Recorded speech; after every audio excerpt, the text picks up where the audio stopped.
Tuit de la politóloga Arantxa Tirado. ¿Se imaginan que Maduro hubiera mandado descuartizar a un periodista opositor en alguna embajada de Venezuela en el mundo? ¿Lo recibirían igual que Bin Salman en la Casa Blanca? ¿Diría Trump que ese periodista era alguien muy controvertido? Y para nosotros es un verdadero honor estar en comunicación con Aníbal Garzón, sociólogo, docente y comunicador especializado en estudios internacionales, autor del libro BRICS, la transición hacia un orden mundial alternativo.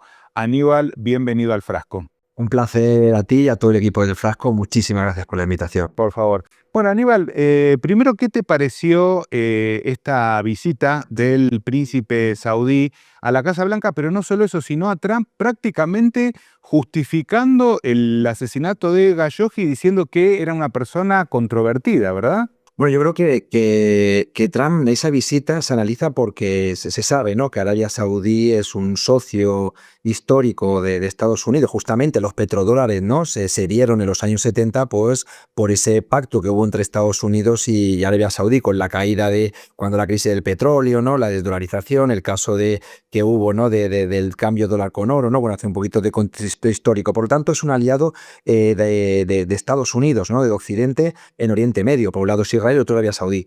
Pero ¿qué ha pasado? Esta reunión tiene un fondo geopolítico. No olvidemos que Arabia Saudí en el 2023 rompió, o no prorrogó el pacto ese de petrodólares, empieza a vender también su petróleo en yuans, se acerca a los BRICS, no dice ni que sí ni que no es un Estado miembro, pero tampoco lo rechaza, restablece relaciones con Irán, no olvidemos que restablece las relaciones, ¿no?, sobre todo cuando el inicio del genocidio 2.0, por decirlo así, cuando empezó en el 2023, y entonces las relaciones entre sunitas, chiitas, hay un proceso de paz en Yemen, y entonces Estados Unidos ve amenazado, ¿no?, un poquito pues como su hegemonía en Oriente Medio, y entonces lo que intenta pues es, Arabia Saudí está jugando a doble juego, ¿no?, entre su socio ahora mismo, su principal comprador de petróleo es China, no tiene malas relaciones con Rusia tampoco, o sea, con ese eje, por decirlo, pero tampoco se olvida que es un aliado histórico de Estados Unidos. ¿Qué quiere hacer Trump? Trump lo que quiere es mimar, ¿no?, a Arabia Saudí, porque ha visto que ha habido, pues, sobre todo, ¿no?, por el asesinato, a partir del asesinato del periodista, ha habido como un alejamiento de las relaciones un poco entre Estados Unidos y Arabia Saudí, y es un socio ahí. Por eso esa reunión tiene un fondo más allá de lo económico, que dice que si daba $1 billón de inversión de Arabia Saudí, es un tema geopolítico. No quiere perder un socio claro de Arabia Saudí tras Arabia Saudí mirar Irán, China y Rusia, que luego a decir son 3 miembros países del bloque de los BRICS. Ahora, fíjate que nadie le pide ni elecciones ni las actas al presidente saudí, ¿no? Estos que tanto se vanaglorian de ser el faro de la democracia y la libertad, ¿no? Sí, esa es la doble vara de medir, ¿no?, constantemente, ¿no? Estados Unidos lo que ha hecho, aquí no juega democracia o dictadura, régimen, sino aquí es quién es socio de Estados Unidos, quién es socio de la OTAN, quién es socio de Occidente, y quien no lo es, por lo tanto, es el eje del mal. Y aquí es donde empieza toda la campaña mediática de dictaduras, de regímenes, y ahí ve un poquito, pues, claro ejemplo, ¿no?, en América Latina, donde podemos ver el caso, ¿no?, rápidamente, que critican a Cuba, Venezuela, Bolivia antiguamente como miembro del ALBA, Honduras, ¿no?, esos países que son de ese eje, ¿no?, podemos decir una izquierda más rupturista, pero luego hay pues socios de Estados Unidos como Bukele, donde es parte, ¿no?, del modelo, en el caso de El Salvador, y da lo mismo lo que haga de que viole la Constitución, pero es un socio de Estados Unidos. Entonces, esa doble vara de medir es parte de la estrategia imperialista de Estados Unidos, su doctrina Monroe y el corolario Roosevelt, y eso es lo que hay que desenmascarar siempre en cómo nos venden ideológicamente el bien y el mal, ¿no?, siempre lo típico del eje del mal que nos dicen, poner en duda muchas veces que su discurso lo que tiene es un fondo expansionista, imperialista, y muchas veces utilizan los derechos humanos y la democracia en base de unos intereses económicos y expansionistas. Ahora, Aníbal, en este sentido también, ¿cómo ves el rol de Europa, no? Porque en principio, recordamos, en el 2018, cuando fue el asesinato del periodista saudí, hubo algunos amagues, unas condenas un poco tibias, pero en definitiva eso no se tradujo ni en sanciones concretas, al contrario, los negocios y la venta de armas continúan. Bueno, Europa finalmente en política internacional queda claro que es un títere de Estados Unidos. Ahí queda, pues no es soberana en política internacional, es países de la OTAN, y se veían declaraciones cuando Borrell, por ejemplo, era alto representante. Lo que diga Washington lo repite luego Europa. Además, como bien comentas, la Arabia Saudí tiene muchos intereses, sobre todo en el tema del deporte. El deporte es un claro ejemplo, ¿no? Eso de Barça-Madrid, jugar la final ¿no? Querer jugar un partido, jugar la final de la Copa del Rey, el tema del Mundial en Qatar, que finalmente también es un aliado de esa estrategia de un aliado de Occidente, ¿no? Y se viene también todo el tema de negocios y cómo, bueno, pues lo utilizan. Entonces, ahí queda claro, ¿no? De cómo Europa, en su ámbito también de la geopolítica, queda como un títere que parece reproducirse en la Guerra Fría y todo lo que diga Washington lo repite Bruselas. Y ese es el contenido que hay que criticar de Europa. ¿Y qué está pasando en esto? Y perdona que me extienda un poco, que justamente quien está llevando a cabo una línea de soberanía, de nacionalismo, es la extrema derecha. Cuando dicen, ¿por qué la extrema derecha está creciendo en Europa? Demagógicamente, porque finalmente es una farsa, al estilo Italia, en el caso de Le Pen en Francia, pero acaban vendiendo ese discurso de nacionalismo, de que Estados Unidos sigue controlando, de que la OTAN hay que ponerla en duda, aunque luego cumplen los criterios constantemente. Pero creo que la ultraderecha, en su discurso nacionalista, utiliza eso porque ven cada vez más una Europa más dócil, sobre todo a partir de la guerra de Irak del 2003, esa invasión de Estados Unidos. Creo que Alemania y Francia perdieron ya mucho pues, su independencia, ¿no? Favorable totalmente a los mecanismos de Washington. Y se ve claramente de cómo las sanciones a Rusia en Europa lo que hace es afectar a Europa económicamente, y finalmente Europa depende mucho más del gas y del petróleo de Estados Unidos, y es un juego que se le ve muy descolocada en los cambios internacionales. Europa finalmente es dócil con la política de Washington. Aníbal, hemos escuchado a Trump directamente decir que lo que está sucediendo en Medio Oriente, ¿no? Lo llama así, en Asia Occidental, en relación a los acuerdos de alto al fuego, entre comillas, es un milagro. Pero lo que estamos viendo es que no existe ese alto al fuego ni en Gaza y tampoco en el Líbano, mucho menos, ¿no? Se ha respetado.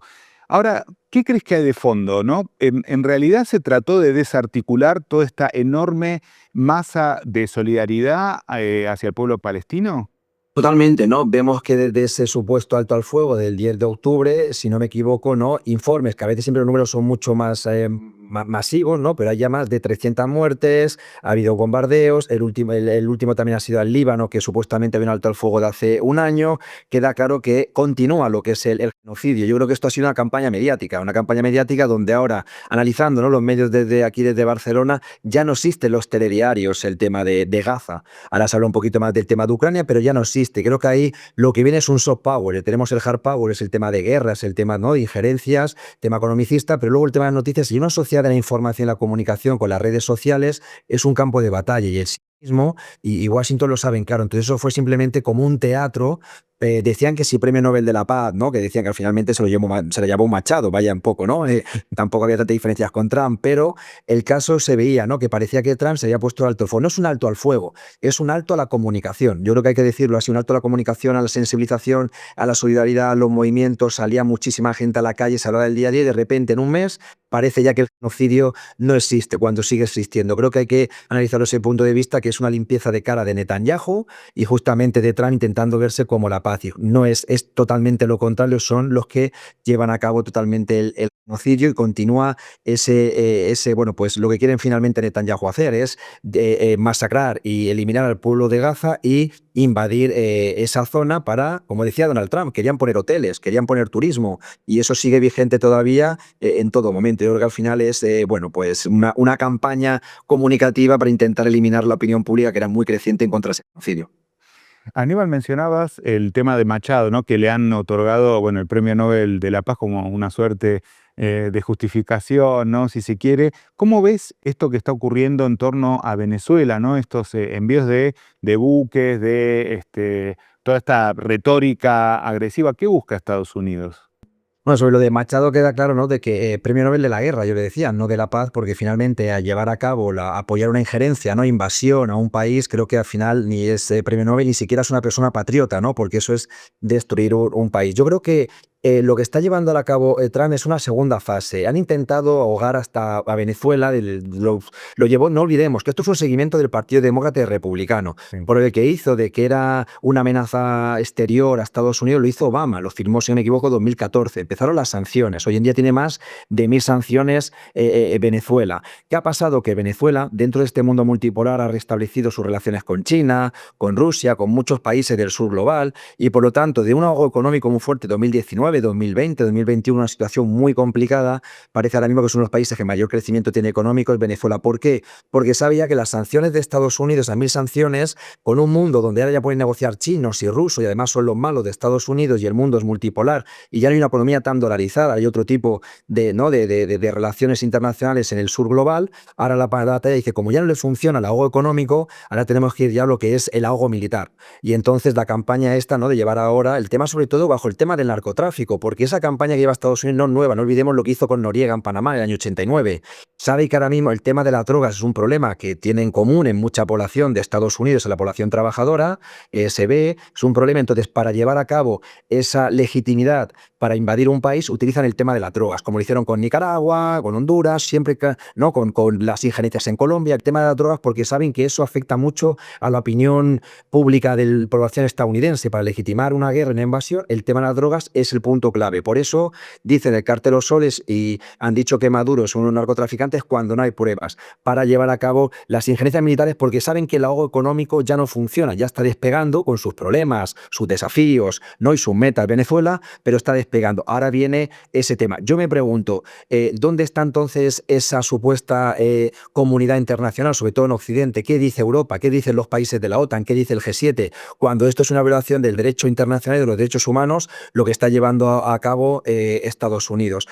Sí que es verdad que también hay que decirlo, que Venezuela, yo creo que no es la Panamá del 89, Venezuela sí que tiene también un apoyo social, hay un apoyo militar, creo que también eso lo tiene que mirar Estados Unidos, porque no sería un conflicto fácil para Estados Unidos en un país tan cercano. Estados Unidos ha invadido los últimos años lejos, Irak, Siria, Afganistán, Libia. Creo que un conflicto también tan cerca de Estados Unidos podría ser una pelota de rebote contra Donald Trump y generalmente contra la política exterior de Estados Unidos. Ahora, Aníbal, te vemos recurrentemente en las redes analizar mucho el rol de los medios de comunicación. ¿A qué le atribuís que el mismo país que invadió y destruyó Irak en 2003 con un pretexto que era básicamente una mentira, lisa y llanamente, de las armas de destrucción masiva, ese mismo país sigue, digamos, diciendo o acusando a países de, en este caso, por ejemplo, a Nicolás Maduro de ser narcotraficante? ¿Por qué el público le sigue creyendo? Bueno, yo creo que ha habido un crecimiento importante a nivel internacional de la política de Estados Unidos, ¿no? Sobre todo, pues eso, tenemos la experiencia de la Segunda Guerra de Irak, porque hubo una primera y una segunda.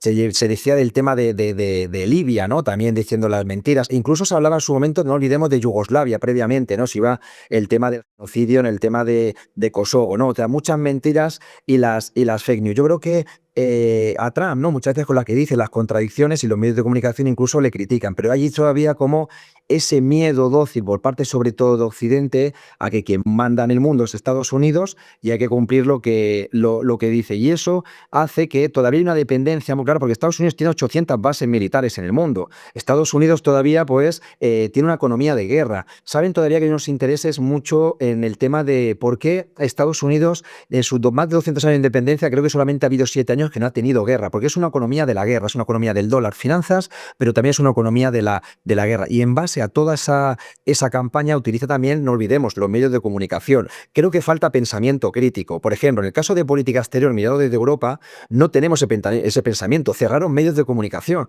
Hispan TV fue censurada en España. Russia Today no fue también censurada. Entonces vemos un momento que en política internacional solo hay un discurso, que esto proviene justamente de Washington, lo replica Europa. ¿Dónde está la libertad de prensa? ¿Dónde está la libertad de opinión? Por lo tanto, moldean a la opinión pública de que Estados Unidos es el bueno y Venezuela es el malo. Yo siempre pregunto a la gente, bueno, si conoce Venezuela, si ha ido, si sabe lo que hay, por qué Maduro es malo, por qué conoce. La típica pregunta que se hace es, ¿por qué conoces el nombre del presidente de Venezuela y a lo mejor no conoces el nombre, por decir, del presidente de Paraguay? ¿Por qué? Porque hay una campaña comunicativa constante y además criticando a las izquierdas y movimientos de izquierda de Europa, donde parece que seamos todos financiados por el caso de Venezuela, ¿no? Venezuela y los dólares bolivarianos, ¿no? Como dice, yo creo que es una campaña mediática que eso hace mucho daño y creo que hace falta construir más pensamiento crítico, no dubitativo, de que los medios no son prensa objetiva mucho en muchas formas, sino lo que hay finalmente son campañas de agitación y propaganda y controlar la opinión pública, sobre todo hoy en día con las redes sociales. Eso es lo que hay que poner en duda y es de suma importancia para deslegitimar todo lo que ha hecho Estados Unidos, sobre todo siglo XX, pero sobre todo lo que llamamos del siglo XXI. Aníbal, por último, me gustaría saber tu impresión acerca de un personaje, no lo podría definir de otra manera, como Javier Milei, ¿no? En Argentina, pero que no es un fenómeno local, ¿no? Porque las expresiones de las ultraderechas es algo que está ocurriendo en Europa, mismo en Estados Unidos. Bueno, ¿cómo ves esta cuestión de que una persona abiertamente diga, por ejemplo, apoyar al régimen israelí y decir que no cometió ningún exceso en Gaza, por ejemplo? Yo creo que es preocupante un poco, y eso hay que analizarlo, ¿no? La sociedad del espectáculo que decía Guy Debord en los años 60, que estamos viviendo un poco ahora mismo pues en el siglo XXI y con las redes sociales. Hay mucha información, hay una sobreinformación donde vence el espectáculo por lo que hay de fondo detrás. Milei se hace portada porque sale bailando en un concierto. Milei insulta en un plató y se hace portada. ¿Qué pasa? Que sí que es verdad que hay una juventud, cada vez más una juventud sin futuro, que pone en crítica, ¿no?, el establishment, los partidos tradicionales, que están cansados, que tienen problemas en el trabajo, en el tema de la vivienda, y eso pasa a nivel internacional. Y de repente sale el espectáculo. Muchas veces puedes hablar con gente que no es que apoye, ¿no? Pero le votan a un personaje porque sale y parece que sea anti-establishment. Cuando yo creo que es parte del sistema. Para mí Milei es Macri 2.0. Para Milei es un neoliberal. Milei es uno de la campaña de Estados Unidos, uno que está vendiendo la patria. Y eso no viene ahora, viene desde Menem, desde Macri, desde Milei, por lo tanto. ¿Pero qué ha hecho Milei? La sociedad del espectáculo. Sale bailando, sale gritando, sale con la motosierra, sale tal. Y eso la gente joven con las redes sociales, con Instagram, con RedX, con Facebook y todas esas plataformas, acaba llegando a los móviles. Y ya no es el discurso, ni las políticas, ni tal. Son promesas, espectáculo, conciertos, y en eso ha llegado la política, que viene mucho de Estados Unidos, porque Estados Unidos a veces no tienen ni programa político. Donald Trump decía, ¿no?, sus barbaridades y acaba teniendo impacto. Y eso ahora mismo es lo que estamos viendo. Y eso es preocupante, porque no hay un fondo detrás, sino de que cómo puede llegar Milei o cómo, por ejemplo, ¿no?, la ultraderecha, pero finalmente se etiquetan de que no son ni siquiera de ultraderecha, anarcoliberales. Son conceptos hasta borrosos en el tema de la ciencia política. Yo creo que esto es lo preocupante. Sociedad del espectáculo, rapidez, sin contrastar información, que eso llega mucho a la juventud, y eso, por lo tanto, es las campañas vacías, la mentira y la demagogia de muchos políticos como Milei. Y luego ahí se tienen las consecuencias que está sufriendo el pueblo argentino, ¿no?, por las políticas de recorte constante que está llevando a cabo. Esto es, en realidad, parte del mismo sistema capitalista adaptado a las nuevas tecnologías. Aníbal, bueno, agradeciéndote mucho por esta entrevista, queremos que nos cuentes cómo pueden hacer las personas que quieren acceder al libro, que el BRICS es el futuro. Estamos hablando de lo que, no solo el futuro, está sucediendo en este momento. Las personas que quieran leer tu obra, ¿cómo pueden hacer?